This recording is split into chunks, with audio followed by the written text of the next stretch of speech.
Hello and welcome to the 9th Saturday sipping session. My name is Sarah, aka Queen of Green from Vinvan Caerdydd, and today I'm going to talk to you about South Australian Shiraz. But before we begin, it's a really miserable day. It's raining quite a bit. It's cold. I actually had the heating on today for the first time in a while, so I just need to make sure that this isn't corked, so I'll just do that first.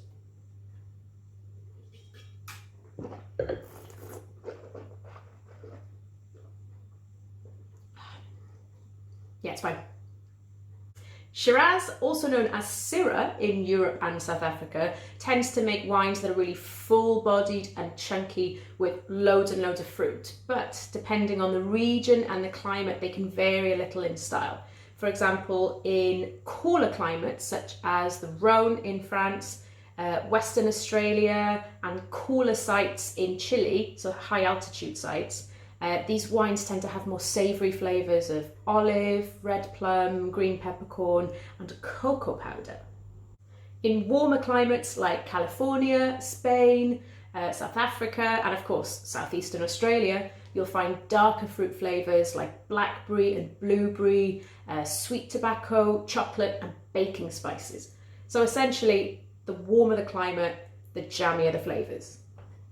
Certain wines can be a little too jammy because the grapes lose their acidity in the hot climate, and then the wines just kind of taste like a really strong Ribena, unless that is what you're into, in which case, go for it.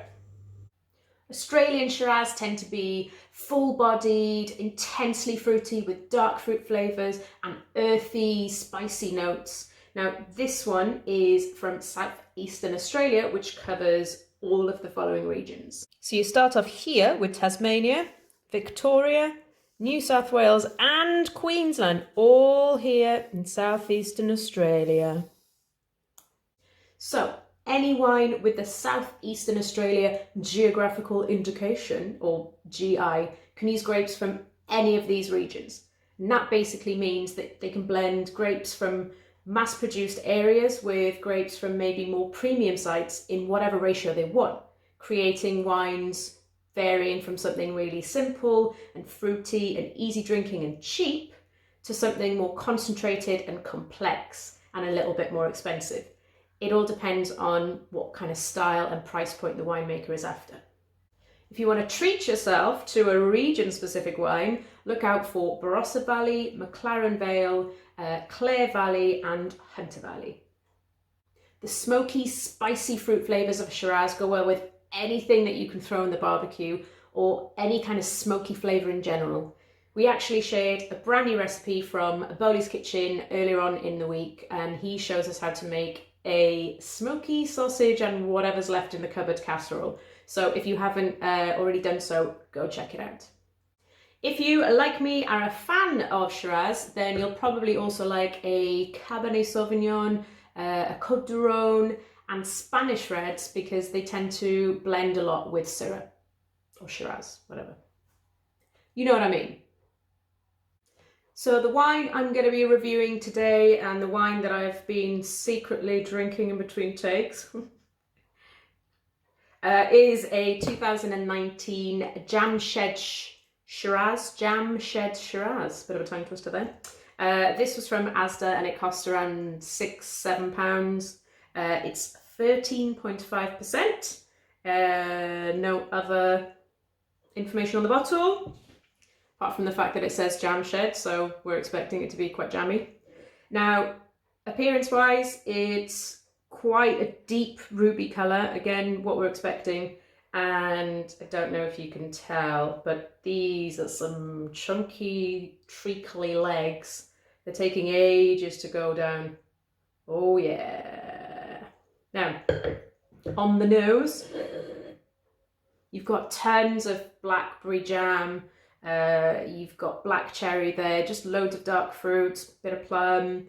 And then on the palate, it's so concentrated, it's off dry, and you can kind of tell, so I don't know if you can see the legs there now going down, you can tell there's a lot of residual sugar in there. It is from a warmer climate, so there would be a lot more sugar in the grapes, and that kind of explains why it's off dry.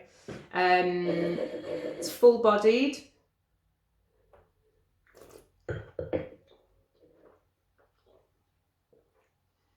really low, kind of smooth tannins,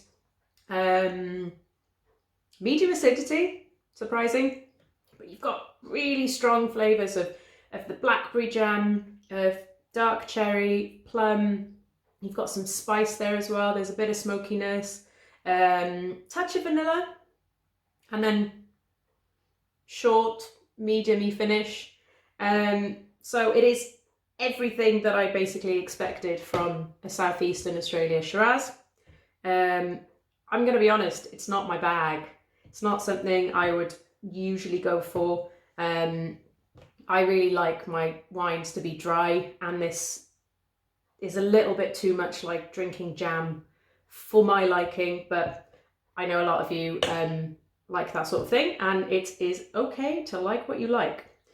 So I'm gonna, like, I will drink it, don't get me wrong, I'm just not gonna buy it again.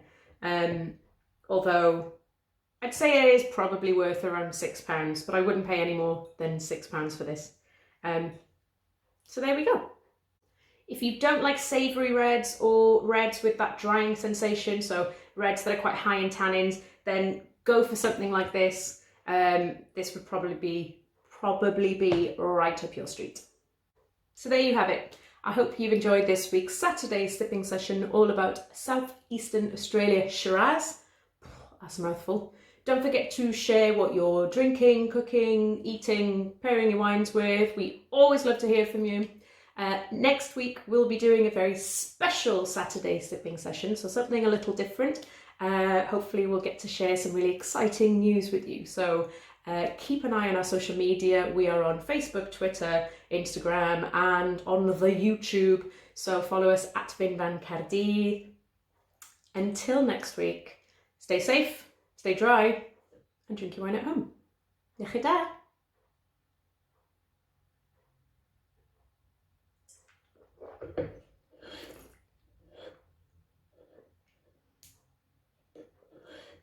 It's just like syrup, isn't it?